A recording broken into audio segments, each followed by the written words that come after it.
So welcome to the 21st edition of CWS Wildlife Chronicles. So I'll just start with an introduction of our organization. So Center for Wildlife Studies is an internationally recognized center for excellence in the arenas of wildlife, conservation, policy, and education. Until 2020, we used to have talks in our office in Bangalore. And because of the pandemic, we started doing a series of webinars.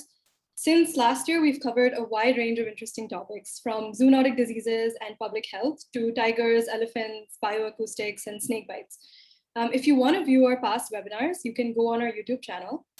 Today's webinar will also be recorded and uploaded on YouTube. If you wish to support our work, you can use this QR code to donate. And you can also reach us at outreach@cwsindia.org. So today's topic is about otter conservation in Asia. And we have two amazing speakers here with us today. So we have Gopakumar Menon. Gopakumar Menon is a graduate from IIM Bangalore. And due to his passion for conserving rivers and otters, he founded the River Otter Conservancy in India, which is a volunteer group. They focus on the protection of otters and otter habitat across 3 landscapes. For many years, he's worked closely with locals and fishermen and stakeholders to understand what threats otter face and how we can protect them. Wanlop Chutipong is a researcher at the Conservation Ecology Program in King Mongkut's University of Technology in Bangkok. In the last 5 years, he has conducted surveys to determine what factors affect otter presence in coastal habitats of Thailand. He also works on investigating trade in otters across Southeast Asia. And he works closely with government agencies, academic institutions, and NGOs. So a warm welcome to our 2 speakers. Thank you. Thank you. So I'll just start off with a basic introduction. So, both of you are clearly interested in otters. So how did that interest develop? So Wanlop, why don't you start? Okay, sure. For me, maybe, first of all, I like to change from that your introduction about me to we, because it's not my work only, it's the teamwork, so many people, some of them log into this webinar too. Yeah, I want to acknowledge them as well. I mean, we are working as a team. Yeah. Okay, start off with the first question. What interests me about working on otter? I think probably because here, my experience in Thailand, I don't see very much information about them. I mean, only there is one actually prominent researcher, a female one. She's very well known in the otter research group too, that she's the only one who look at and study otter in many places across Thailand. And I feel like why this group of species has been overlooked. And I feel like, oh, maybe we need to do something. We need to understand them, given that they might have played some very, very important roles in the ecosystem that they, occur. That's to me. Yeah. Thank you. That's great. Gopa, why don't you go next? Right. Thank you, Wanlop. And the answer to that question, Vinny, is actually for me very simple, which is it's impossible to see an otter and not fall in love with it. I think you know that as much as I do. All 3 of us are in some way crazy about that species. So that animal in general. So, well, I saw it many years ago and I knew that this animal captivated me. That's the answer. Yeah, and I completely agree. They're amazing to look at, and they're incredibly, they're really cute and they're really interesting. So my next question is, can the 2 of you tell us a little bit more about what species you've worked on and in what areas? And yeah, Wanlop, why don't you go first? Okay, so basically that I work on, I use we instead of I, yeah? We work on 4 species of otters that occur in Thailand. So these are smooth-coat, Asian small-coat, and Eurasian otters. And also recently we discovered the new site for the hairy-nosed otter, which is the critically endangered, right? I'm not sure I'm right about that status. But that's, all 4 species that we are working on. Yeah, Wanlop, I heard about that sort of discovery of a location where the hairy-nosed otter was spotted. Absolutely, if that is Indeed true. That's phenomenal. Brilliant. Yeah, right. Yes, In because it is part of our survey that we discover them. Sorry. Yeah. Awesome. Awesome. Brilliant. Yes, we feel that too. And Gopa, In what about you? What species do you work on, and in what landscapes? So we are a volunteer group. We're a bunch of people who've come together. There's Anit, there's Yashas. These are, we've been friends for a long time. We work in three landscapes and principally along the Kaveri River in Karnataka, the Brahmagiris, which is a hill ecosystem that sort of separates, or it is the border between Kerala and Karnataka. We work on both sides of it. And in South Maharashtra, we've worked in what is the Tilari Ghataprabha ecosystem as well, the riparian ecosystem. Two species that we work on, small clawed, to a lesser extent, to a larger extent, smooth coated. And I'm hoping to reverse that sort of ratio in future. Yeah. Yeah, that's great. So, and it's really interesting to hear about the discovery of the hairy-nosed otter. For the people in our audience who might not know, this species of otter is actually very endangered. So, discovering it in a new location is quite a big deal. Yes, Yeah. right. And, it is indeed. Yeah. So my next question is, otters are often, people don't know that much about them, and they might be overshadowed by more charismatic species. And so, what do you think is so special about otters, and why do you think we should conserve them? So yeah, Wanlop, why don't you go first? Right. Yeah. I think because it has to do with the habitat where the otter occurs, like in the wetlands, both inland and coastal, and also riparian habitats. They usually occur in those habitats where they are also the top predator in that ecosystem. Presumably, they should play very, very important roles in those ecosystems, but we know very, very little about that. And that actually intrigued, very fascinating for me, that we need to study them, we need to understand them before we can conserve them. Then we need to tell other people why they are very important to the ecosystem, to the health of the human livelihood too. Yeah. Absolutely, Wanlop. I think I completely second what you said. And I want to build on that by saying that, they have every species of otters. There are 13 species worldwide. Every species Right. has as much a right to be there as we have. And the reality is that every single step that we take to conserve the animal or its habitat is a step that we are taking in our own selfish interest. I mean, the congruence is 100%. Whether we are looking at the river, whether we are looking at the riparian buffer, we are looking at any kind of modifications that's happening, everything that we do is actually, it can be really described as self-interest. And if for nothing else, that should be a very strong imperative to conserve any of these species. So, our health is tied to their habitat. So by protecting otters, we're protecting their habitat indirectly. I mean, all of these things are linked, right? Absolutely. Yeah. Yeah. Absolutely. Yes. So the sad thing is that, well, today we're focusing on otters in Asia, even though they're found in other parts. But the sad reality is that across Asia, otter species are on the decline. And, all estimates show that populations are decreasing everywhere. So I want to know, from you guys, what do you think is the reason? Why do you think this is happening? Wanlop, do you want to start? Yeah, sure, I can do that. Yes, I think it's all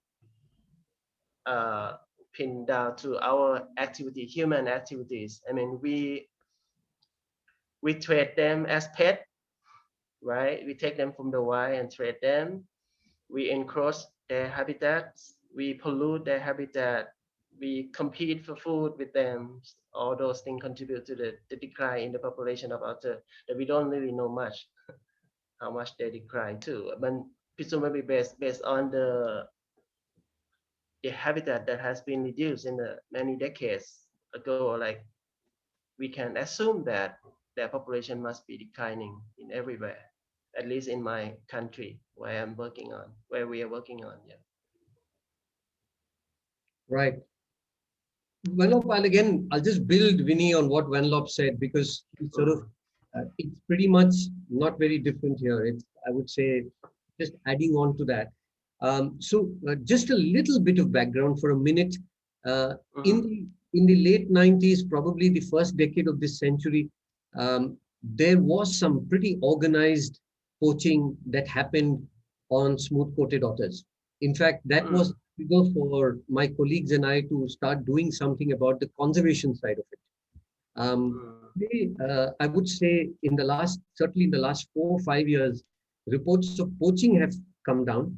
But while it was rampant, there were certainly number of rivers where otter populations were decimated. They were completely wiped out, right? And clearly a recovery process is going to be it'll take its own time. In the Kaveri, we did have reports of organized poaching when we first started our work.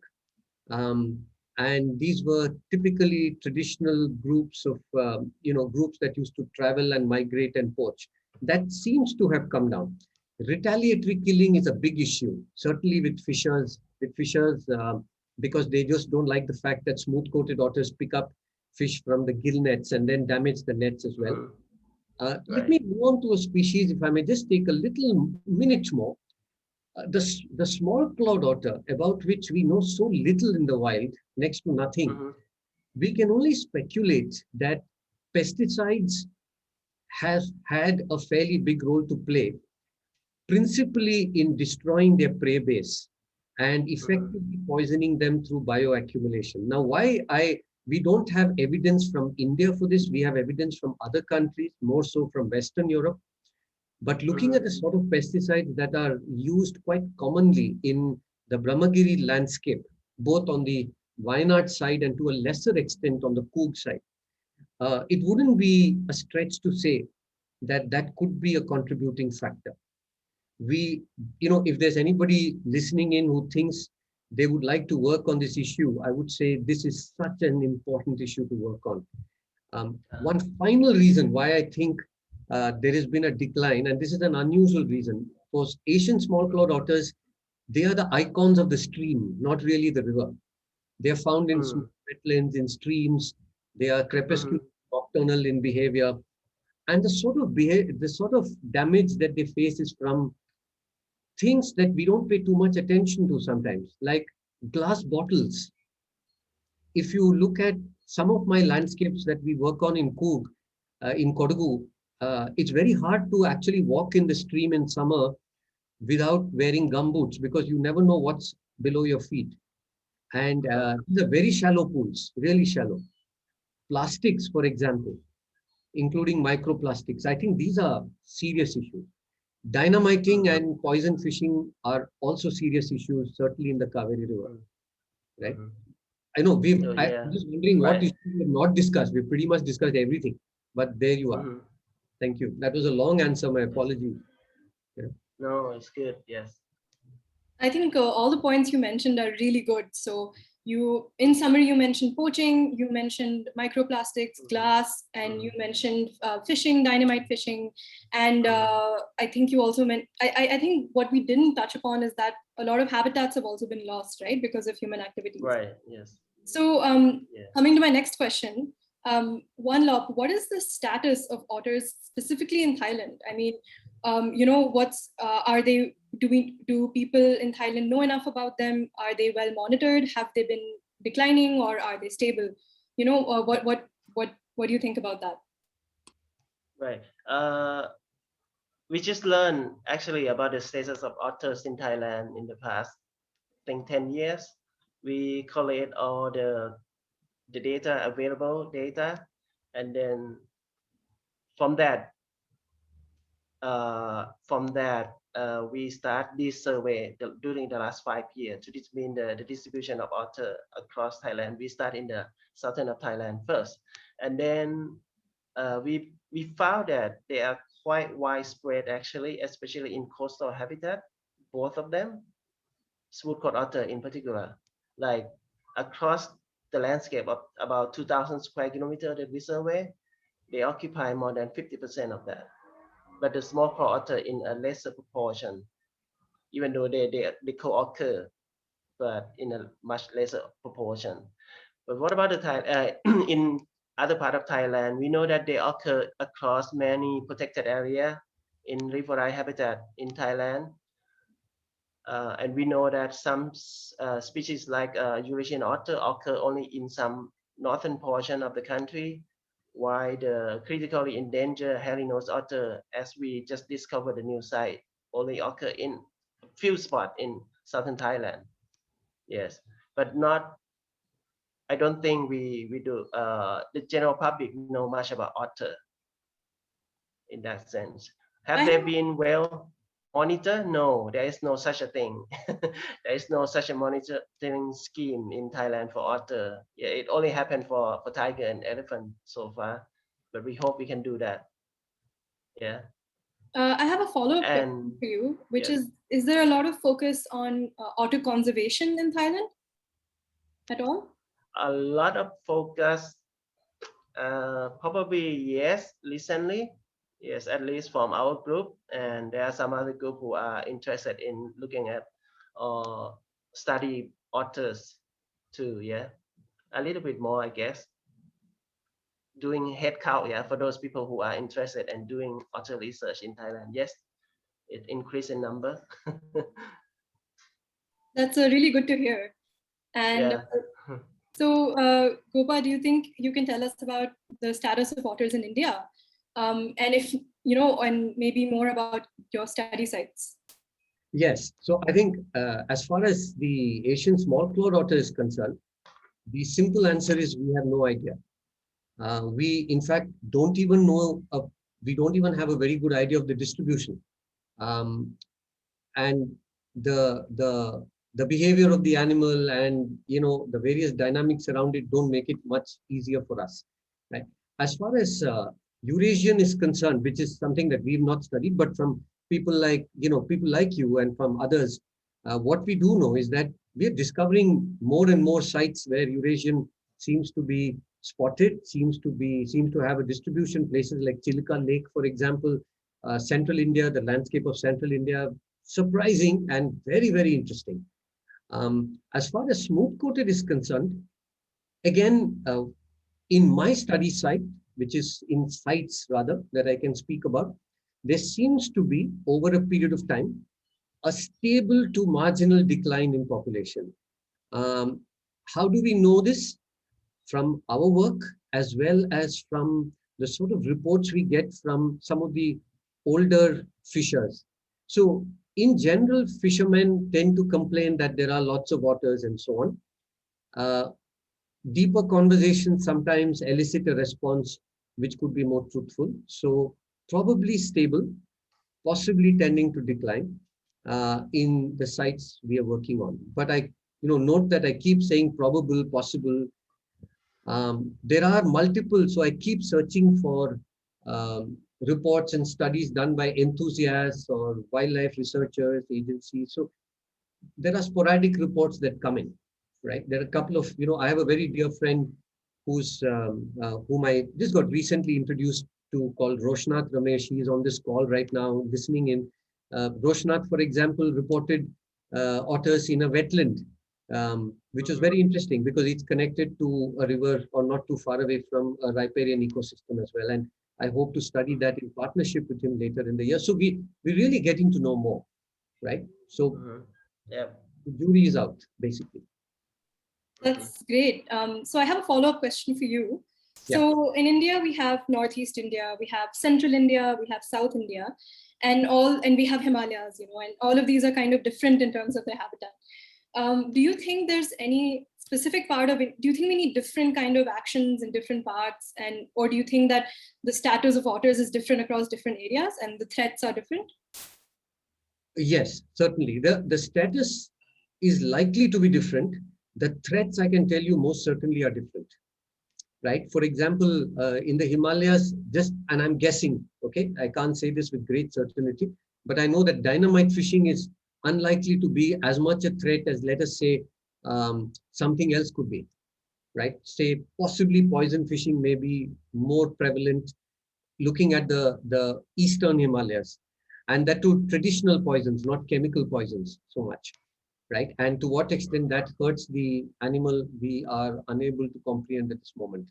So yes, the threats are likely to be different. Dynamite fishing, for example, is an insidious threat. And we have reports of otters being killed in the usage of dynamite. And it tends to be rampant, obviously, where dynamite is accessible. And that could be places where, for example, mining is not very far away. So these sort of go together. Yeah, I hope I answered your question. Yeah, definitely. So my next question is about a big aspect of the challenges that we face in terms of otter conservation, and that's illegal trade. So otters are traded for their fur because it's so thick and it's waterproof in a way, and they're traded for their meat. They're traded for traditional medicine, and nowadays there's been a huge demand in the pet market for otters. So all of these things are causing poaching and illegal trade. So Wanlop, can you tell me a little bit about the severity and of illegal trade in the areas that you've worked in? Right. So based on our focused interview survey by my colleagues, they found that the other kind of trade or the other kind of poaching, like for pelt, for meat, very, very rare now. Occasionally rarely occurs, but pet trade though still occur quite common. But it is illegal activity, right? It is very difficult to monitor, very difficult to pinpoint. But if you notice that there are a couple of the scientific literature by Thai students who study the online trade of otter across Thailand by following up the Facebook or the social media, and she found a lot happening, like many or hundreds of otter has been posted online for sale. Yes, and that is one of the reasons why we set out to do this, to investigate the trade in otter, because according to the traffic report in 2018, if I remember correctly, it said that Thailand is probably second or third after Indonesia as the hub of the otter pet trade. We are the hub for them, yeah, send them all the way to Japan, and that is one of the reasons why we want to tackle this problem. Yes. Yeah, like I said, the pet trade seems to be very prominent and immediate threat to the otter population in Thailand, but that seems to be focusing on the small craw. The smooth craw turn up very, very rarely, and hairy nose probably not at all, maybe because they are rare too. Yes. So I just want to ask, on the basis of what you said, they discovered a lot of trade happening on Facebook or like online in general. Yes, online, yes. Okay, and so the pet trade, the demand is mostly in Japan, is it? Both in Thailand and also across abroad too. Okay, and so why is it so easy for people to get otters from the wild, even though it's illegal, and to sell them online? And how is it so easy for people to have them as pets? Right, I asked the very same question. Why it is so easy for people to get the otter? When I've spent a lot of time in the field in the otter habitat, I rarely spot them. They must be very good to locate the otter. I believe because those people that involved in the trade, probably local people too, who know or they have connections to the local who really live there, live in the otter habitat like coastal forest, and they know where the otter goes because they go out every day fishing, right? They can find that easily maybe. And if they have been given incentive to take some of the otter pups for trade, they might do that. Yeah, I don't know. This is what I guess though why they turn out. And also there is a speculation that there is a captive breeding to feed the otter pups to the trade, because I mean think about this, like even you yourself, everyone here go out and you try to find otter, to spot otter, it is very difficult to detect them, right? Given that we know that they are there, but why there are so many otters turn up in the trade, in the online trade? And that's why people speculate that there might be some kind of a center, a hidden one, the captive breeding one that feed this otter to the trade somewhere, but we haven't found that yet. So I have one more question about this. Do you think the trade has increased recently or in the last couple of years, or do you think it's gone down? Or is it the same? I am not sure. I cannot judge whether it is going up or it's going down or decreasing. But just recently, on January, one of our colleagues, he just searching online on otter trade in Thai language, and he found it easily.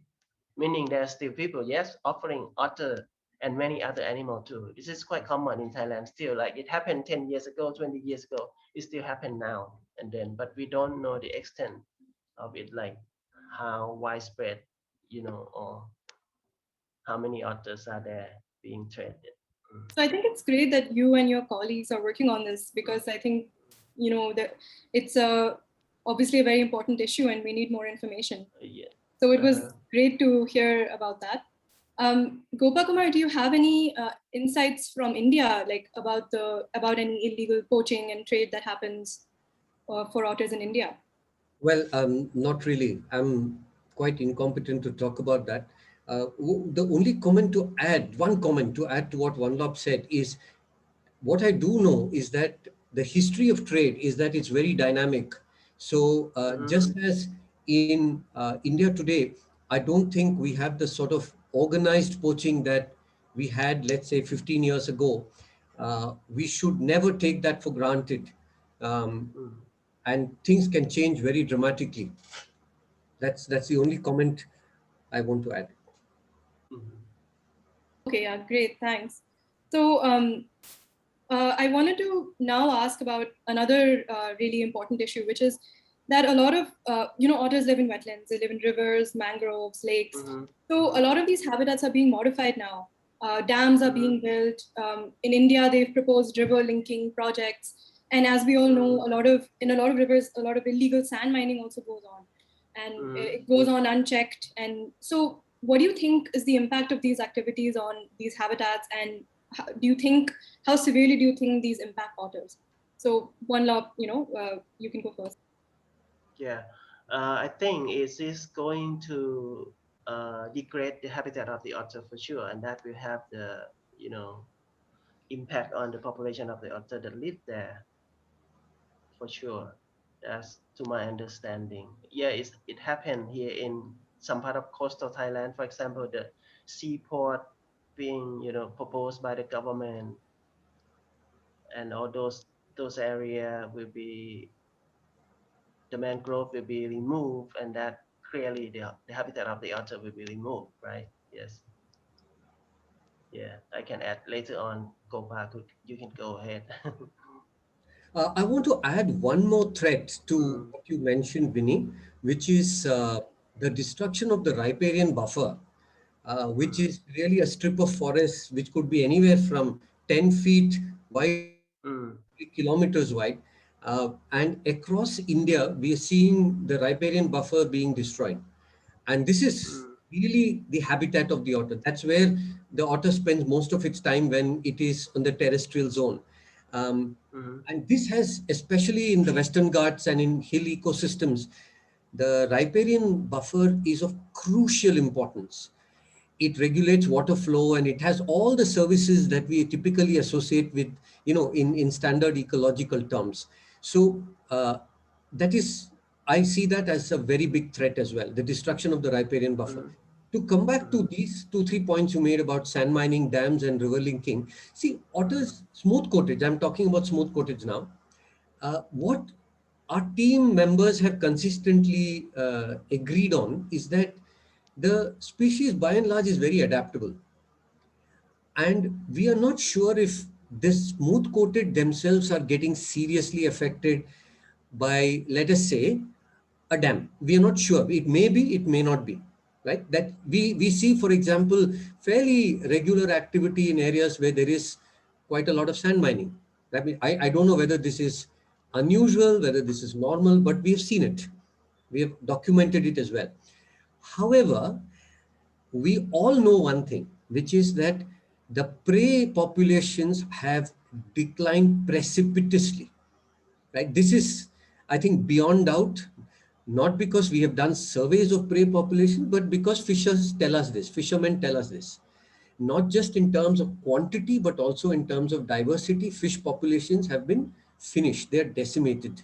In the Kaveri, they are really history, if you ask me. Invasive species like African catfish and tilapia have taken over. So, when the prey population diminishes, as we all know, as uh, studies across species show, the predator populations cannot be significantly unimpacted. They have to be impacted as a consequence, right? So to that extent, we know that sand mining and dams and, well, river linking is not going to be different.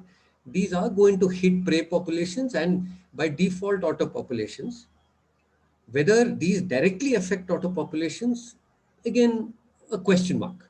And I'm speaking very much about our work, and I would be glad to be corrected by others because this is, a process of learning. We are all learning in this process. Thank you. So, I mean, I guess that means that as of now, we don't know enough, right? And we need to. No, we don't know enough yet. We need more information. Yes, So, and sorry, Vinny, may I make just one more point? We keep talking, I keep talking about smooth coated, but if you talk about small cloud as well, in hill ecosystems, sand mining can have much greater impact because of the fact that the streams are small, right? And the small cloud's principal diet are actually crustaceans, right? So when their habitat is damaged, the small cloud is also likely to get affected. Yeah, that's it. yeah, that makes a lot of sense.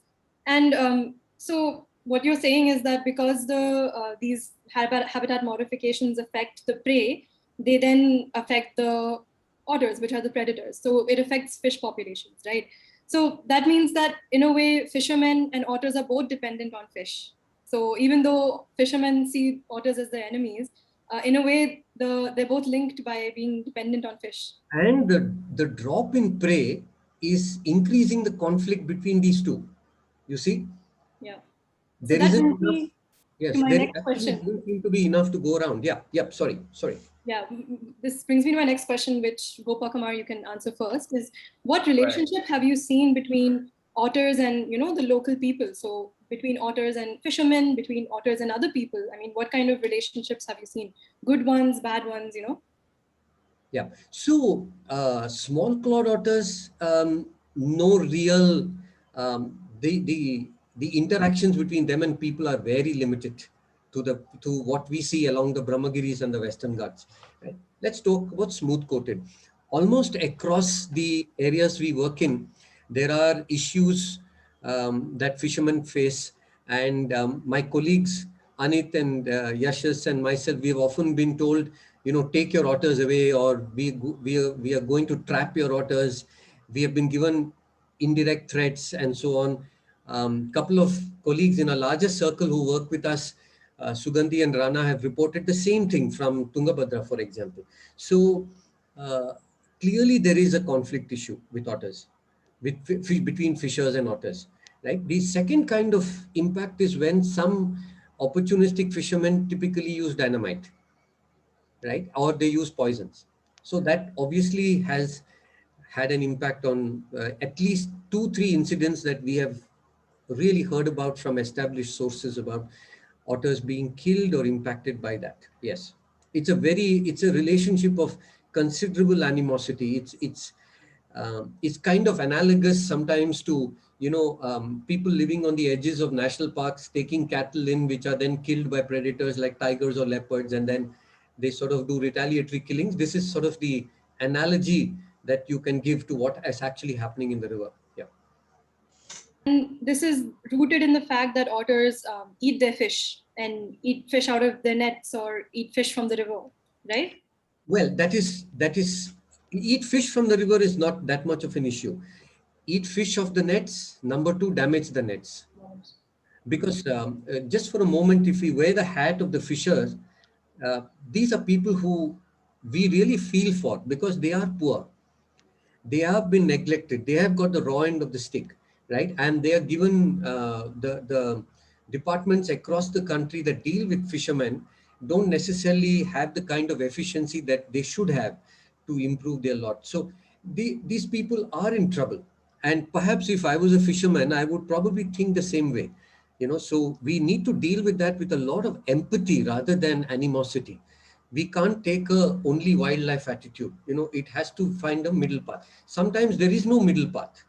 Like when people put when they put snares and dynamite, there is really no middle path available. You have to bring the enforcement agencies, or bring it to their notice, because there's no other way to really deal with it. In fact, that's the challenge we have in one geography we're working in. Yes. Thank you. Mhm. Wanlop, do you have any information, or have you seen any such relationships in Thailand between otters and local people or local fishermen? Yes, we do, and it seems to depend on the geographic area of where the otters and the people occur together. For example, if you go down to the south, uh, yes, we have fishermen like Gopa have talked about, but they don't seem to bother much with the otter raiding there, even destroy their fishing gear, steal the fish from their net.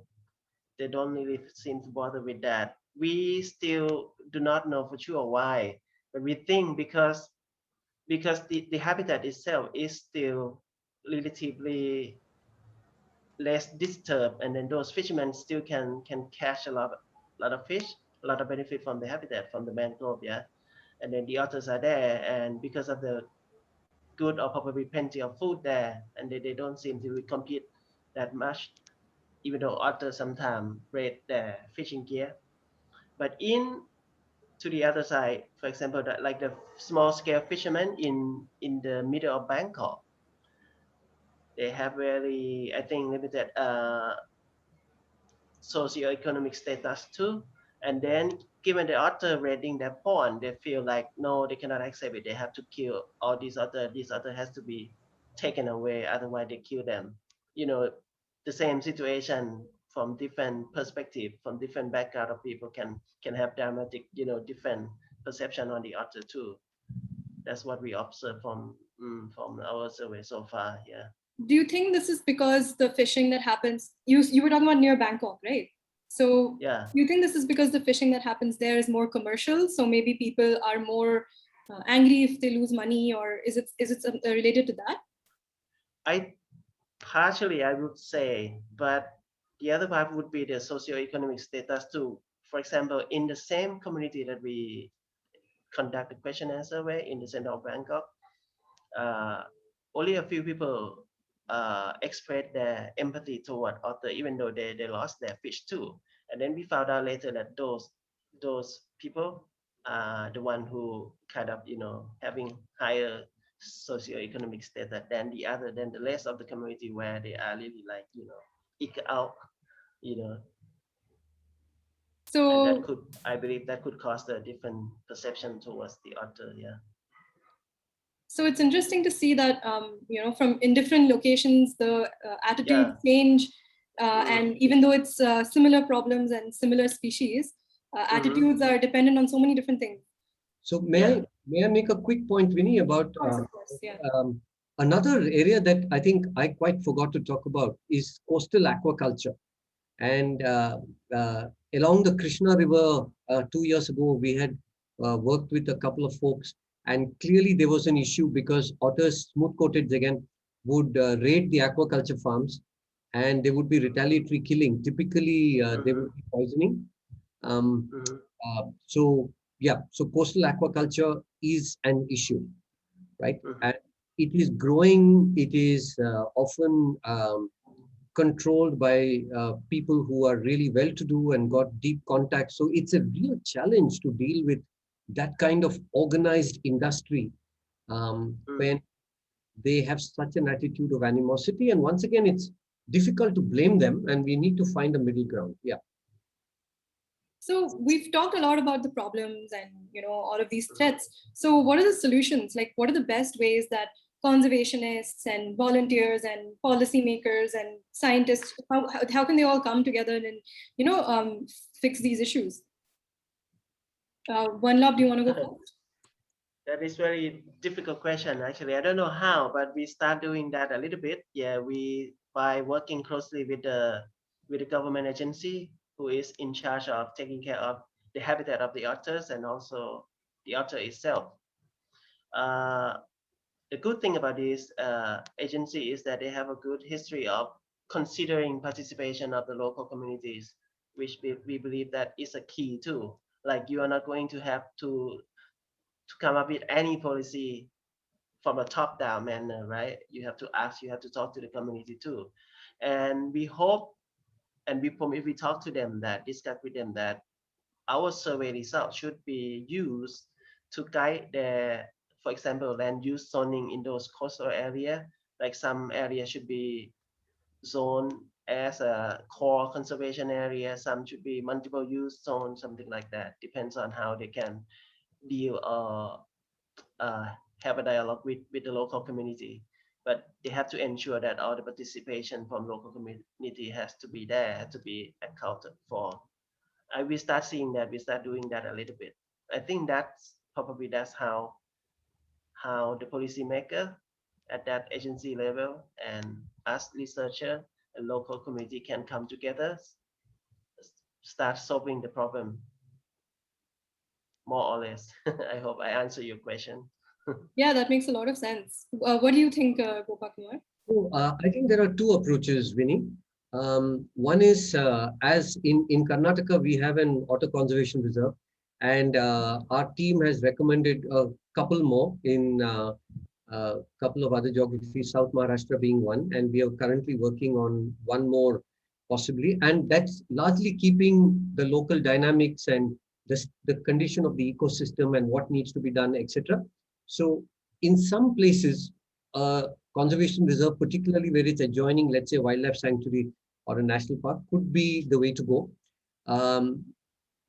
In other areas, just to build on what Wanlop is saying, we really have to have a long process of engagement, particularly where fishers are feeling a sense of loss, and try to engage with them by really being on their side and trying to solve their problem. Unless we get them on our side, we are not going to be able to address the issue of otter conservation as far as fishers are concerned, because they are the principal source of, let's say, knowledge about the species and often conflict with the species.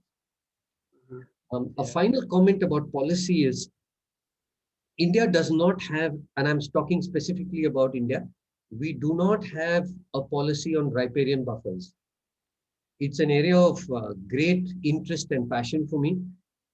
We just don't have a policy which says from a river, so many feet away from a river should be having some protection. River, stream, call it what you will. Every state has its own policy. It's very disjointed. Often it is a recommendation, not a policy. Why am I focusing on riparian buffers? Because riparian buffers mean everything to the quality of the stream. They actually insulate the stream from anthropogenic impacts significantly. There's studies that show that pesticide and fertilizer leach drop by 80 to 85% if you have a healthy buffer, right? The kind of access to the stream for plastic and other waste come down significantly. The actual water retention, water quality goes up, and fish populations where there is a rich buffer, we know from Denson's work in Wayanad, Denson's a colleague of mine, we know that fish populations are far healthier when you have a rich buffer than if you don't. So we need a national policy on riparian buffers more than anything else. The other laws that we have are more or less adequate. In fact, it's the enforcement that's the issue. And Vinny, you know about that, and Kriti knows about that much more than I do, actually. Yeah. Yeah, and I mean, having a healthy riparian buffer is good for the stream. So not only is it good for otters, but it's good for water security and, you know, for farmers who depend on these water resources. So I hope that such a policy does get made, you know. I have a final question for you guys, which is, have you guys seen any conservation success stories with otters in your field sites, or have you heard any success stories from other conservationists and researchers? Wanlop, have you heard anything? From Thailand, unfortunately, I haven't heard anything. I'm not aware of any yet. What about you? Yeah. Sorry, from neighboring countries, I haven't heard of any of them. Yeah, maybe they are on the way. Work on progress, maybe. What about in India? So, yeah, before I answer the India part, the maximum number of success stories actually are from uh, Western Europe and basically the UK, where the otter it has the same status that, let's say, the tiger has in India today, right? It's something that everybody really fawns over. And therefore, in the last 30 years, the Eurasian otter in the UK has made a fairly spectacular comeback. In fact, out of the 13 species, it's the only species today where the population trend is not in decline, right? And the reason that it has done so, twofold. One is, of course, citizen impact, citizen interest. And the second is the reduction in the usage of pesticides or the banning of certain pesticides that were clearly known to affect their populations, particularly what is called the dirty dozen or the persistent organic pollutants. And the UK took a number of steps, principally driven by otter enthusiasts and others. So people from the angling community, from the otter community, they really drove this.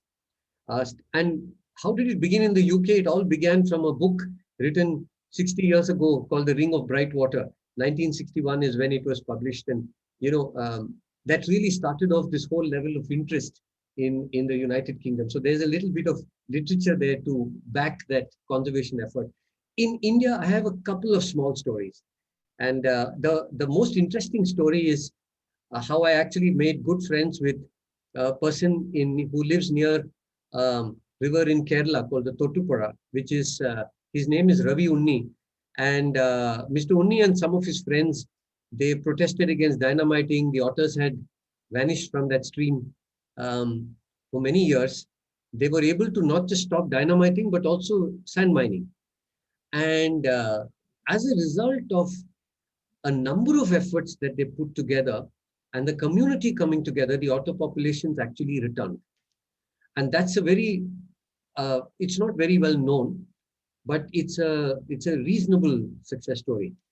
Other than that, in our field site, for example, in one field site that we call the H Otter Corridor, because of a fisherman who's been his name is Shivu, and he's been very vocal about protesting against dynamiting, stopping it. The otter population within that little limited stretch has done reasonably well. On either side, we really can't say much. So we have a few stories like that, isolated stories, right? Yeah, that's a final comment before I close, and I always have these little add-ons. My colleague Malhar from the Terekhol River, he came across a very interesting sacred grove site, which is sacred to a community because of, interestingly, the crocodile. And because they were protecting the crocodile, they insisted that that particular stretch of the river, there would be no fishing, no activity. And because of the community and the sacredness associated with that stretch of approximately a kilometer, slightly less than that, we have a vibrant population of not just crocs, but fascinatingly otters as well. And they live together in this very tiny little stretch of river. And there's a very frequent level of interaction, and they're doing quite well. Thank you. So that's really my answer to your question. Thank you so much. Really interesting to hear all these stories of success. So we have a lot of questions. So I'll just go straight into the questions that people are asking. So, so one person has asked about, the livelihoods of fishermen. So the amount they make through traditional methods, it's not enough, and that's why there's,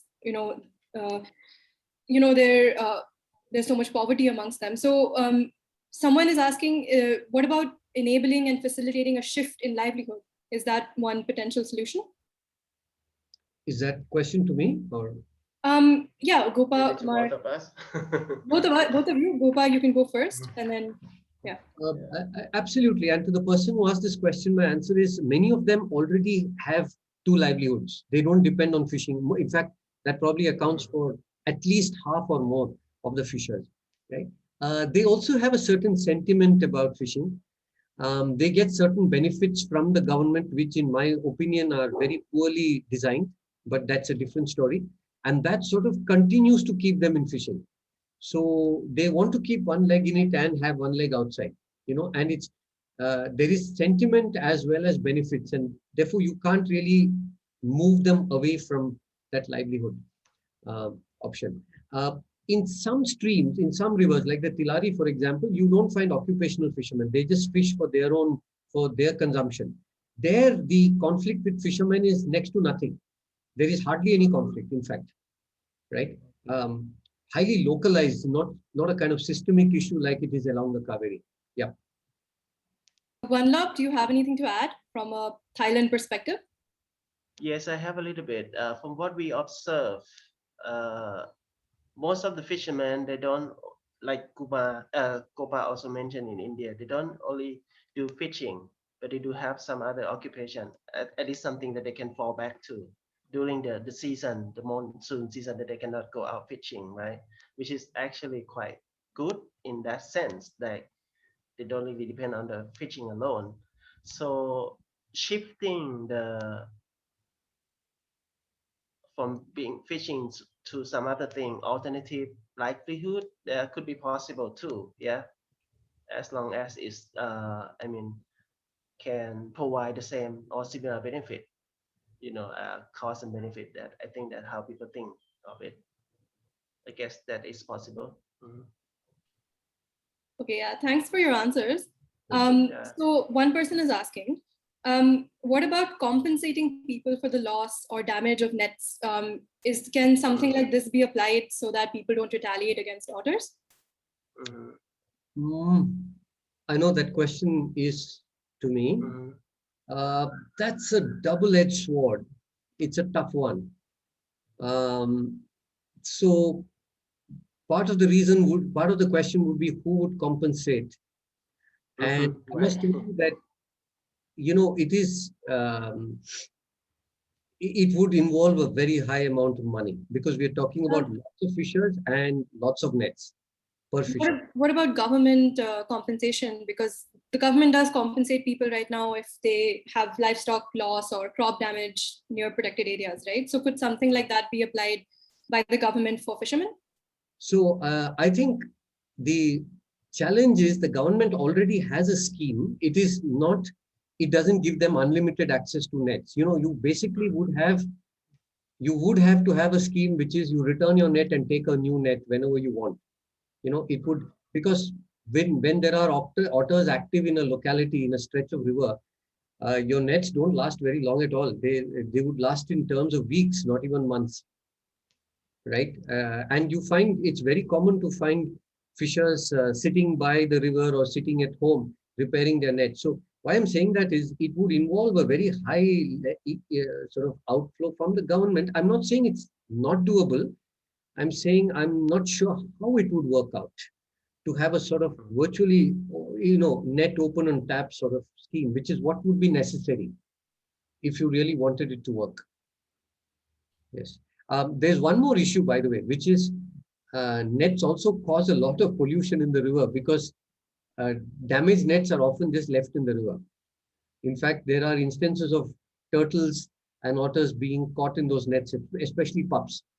So it's maybe a scheme of collecting damaged nets and replacing them would have two benefits. It would make the fishermen happy, and it would also reduce the pollution of those nets. Okay, so if I may just add one more point. You see, there is an otter which is, within inverted commas, the responsibility of the forest department. Okay, there is a fish which is, again, within inverted commas, the responsibility of the fisheries department. Right? These are, for all practical purposes, Venus and Mars, right? Right? They're not on one planet. They would have to have, for the fisheries department to have this offer open on tap, it would have to take cognizance of the responsibility to protect the otter. Just to tell you this, many years ago when we started our work, we actually had to work with fisheries officials to tell them that this species is important and protected under Schedule 2 of the Wildlife Protection Act. They actually thought of the species as an enemy to be fought, right? So this adds another layer of complexity. Clearly, there's a big gap in the kind of perspective. We need a systemic approach, really. Yeah. So I have a question for Wanlop now. Have you guys ever heard of illegal trade or poaching of otters for the pet trade, like small cloud otters for the pet trade, or anything like that? Have you ever heard of them being sourced from India or from countries adjacent to India? No, not at all. We have heard of it from that they are coming from Indonesia, Malaysia, but not from India or adjacent country to India, like Myanmar. Not sure. Why is So that? Why is the question? someone was asking if illegal trade happens in India also. Maybe. Right. Okay. Yeah. So one other question, which is more of any ecology question, which I don't know if you would know the answer to this, either of you, but someone asked, do otters change their distribution during the monsoon and outside of the monsoon? Like when it's, well, we have a monsoon in India, so yeah, Gopakumar, maybe you can answer that question. Yeah, fascinating question. And whoever asked the question, full marks for asking a wonderful, wonderful question. So what we know is that during the monsoons and in our Otter corridor, the monsoons the water release from the dams typically happens in late July, often August. What we know is that otter populations are not visible for much of the monsoon period, and particularly when the water release happens. What we have also heard from fishers and others is it is likely, in fact, most likely, that when the water flows are very strong, when the currents are raging, smooth-coated otters tend to move up channels and smaller streams and tributaries. And they seem to populate those areas temporarily. This also accounts for something interesting, which is that sometimes these streams and tributaries are connected to lakes and tanks, probably even a few kilometers away from the main course of the river. And once they get established there, when those streams and tanks dry up, they sometimes don't come back. And that is possibly one reason why there are surprising reports of occasional reports of otters being found, smooth-coated otters being found in a wetland X or a pond Y or a stream or a tank Z or whatever, right? So for small clawed otters, they are not anyway. They tend to again move above the water line and stay out of harm's way because they are far more susceptible to monsoonal rages in the Western Ghats. So yes, both operate in somewhat similar ways. But over to Wanlop. Yes, I guess they would change their distribution according to the monsoon. Because otter do forage in the water, but they don't live in the water. They need dry land to rest, right, during the night or during the day. We see this, actually we observe in our coastal area where we study them. The coastal area has been affected by the tidal effect, right? You have high tide and low tide. And many of those, we got the latrine site where the otter rests and poops, where we collect the poops of the otters. And many of them that during the high tide, they are under the water, meaning during that time, they don't use that area. They have gone upstream or up to drier land, or yes, they do forage in those river, those water. But if it is affected, but if it is flooded, they will not use it for sure. And that would cause their, change in distribution due to the the tidal. I guess it should be just similar to monsoon effect as well, like Gopa has described. Wonderful. This is very interesting, actually. So we're 1 minute away. So I'm just gonna ask two final questions, okay, and then we'll just finish.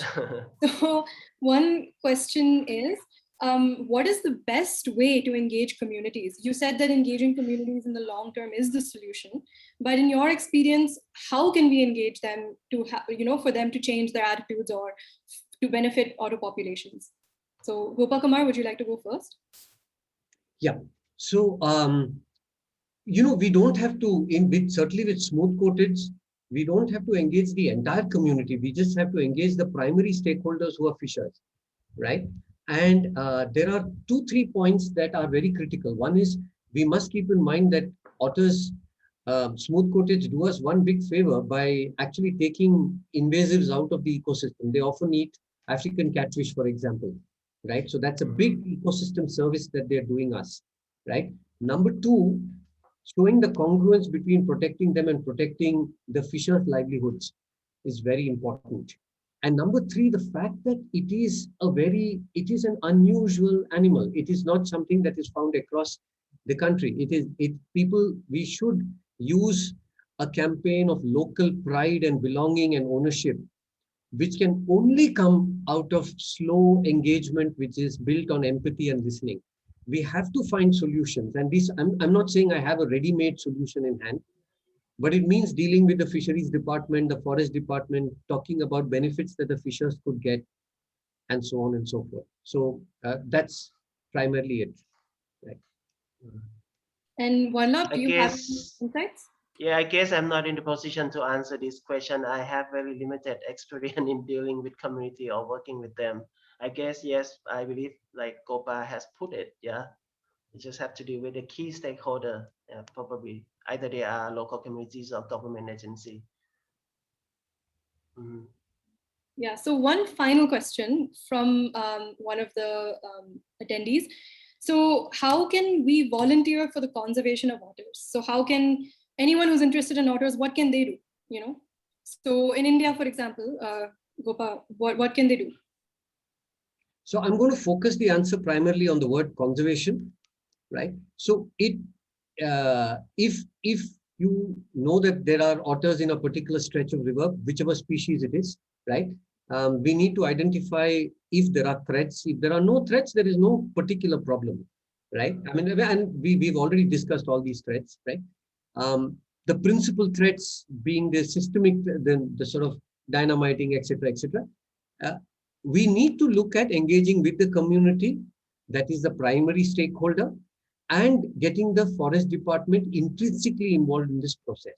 Every time we bring the forest department and the fisheries department into the loop, we are building a cachet or a certain level of awareness, a certain level of prestige for the species. We have to ratchet it up in the sort of ecosystem of many species. We have to get people who are in a position to do a lot more to take cognizance of what is happening, right?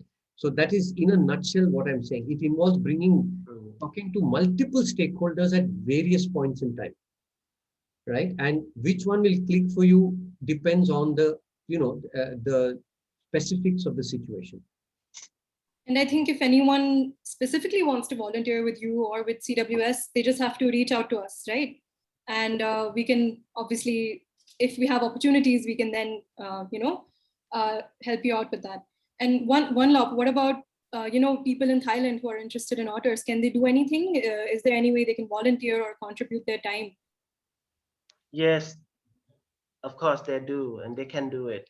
There are possibly many ways to do that, but there are two ways that I can see. Actually, we benefit from one of that too. Like there are wildlife enthusiasts who report the otters occurrence here and there when they go out for either birding or focusing on any particular species, but then they just came across otter and then they report them. They report the roadkill otters, and we know a lot of that. We collect information from their social media platform, either Facebook or any other thing that they use. We use that to even put in one of our publication in 2014.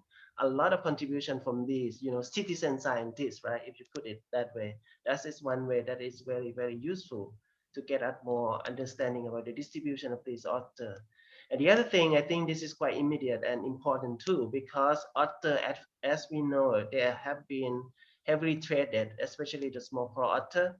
And if these citizen scientists want to help by monitoring the trade, the online trade, and either I don't know how, but record the data and report that to the government agency who is in charge of taking care of that. I think that would be very, very good very good way to involve in otter conservation too. Yeah, and I think you mentioned something very interesting, which is citizen science. So even in India, we have citizen science portals. So if anyone happens to spot an otter or take a photograph of it, you can upload it, the photo with the location on India Biodiversity portal or Mammals of India. I think there's a lot of such websites. So I think that's one obviously easy way to do it. And yeah, of course. Obviously, yes. So I think we'll just wrap up here. We've crossed the time by 5 minutes, but thank you so much. This was such an interesting conversation, and it was great to have perspectives from two different places, you know, and I really enjoyed this discussion. And thank you everyone for attending. And yeah, stay tuned for more Wildlife Chronicles webinars. And if you want to contact us at CWS, and if you have more questions for Gopakumar or for Wanlop, you can email us at outreach@cwsindia.org. So thank you. Wonderful. Thank you very Thank much. you so much. And thank you to this lovely audience and to Vinny. Thank you. And thank you, Kriti, for the opportunity as well. Thank you. Thank you, everyone. Yes. Thank you, Vinny. Thank you, Gopa. Nice meeting Bye, you. everyone. Bye. Bye, everyone. Thank you. Bye, everyone.